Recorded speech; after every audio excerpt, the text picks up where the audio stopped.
Hello and welcome to This Day Devo. My name is Pastor Guy, and today we read two very short letters from the Apostle John, known as 2nd John and 3rd John.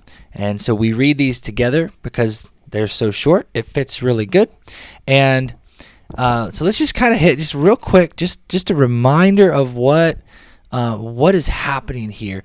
In 2nd John, we get to see again this loving heart from this man, pointing us back to the love of God that is embodied in the real person of Christ.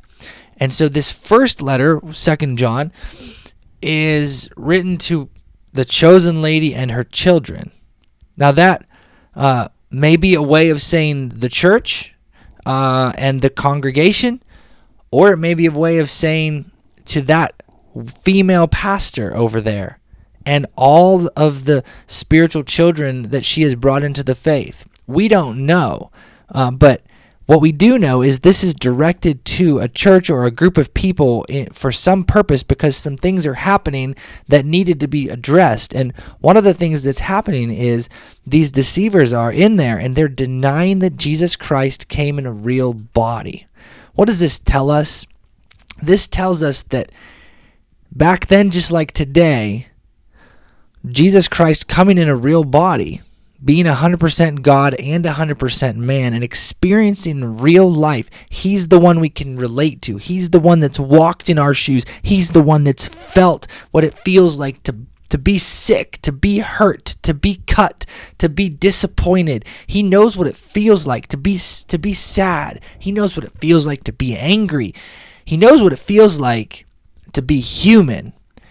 And it is still to this day the key to our faith, and a central issue in Christianity is, who do you say that Jesus is? Because even here, all the way back, not long, 70 to 80 AD after Christ, right? Even at that point, people were trying to say, I don't think Jesus, I'm all for Jesus, but let's not say he was in a real body. But we still deal with that today. So we have to remember, just like all the way back, again, in Matthew chapter 1, the central issue is, the object of our faith is that Jesus is who he said he was, and that he came in a real body. And we don't deny that. We believe that, and that's key. That is key to the truth of our faith, that Christ did that on our behalf. Now, in 3rd John, was written not to a church, but to a guy by the name of Gaius, not me, someone else by the name of Guy, so it's Guy-us, it's not just me. And so this short letter is an encouragement for a reminder of marrying together love, truth, and obedience in your following of Jesus. And my favorite verse in this 3rd John that I use at funerals now and again when it meets the scenario, and that is verse 4.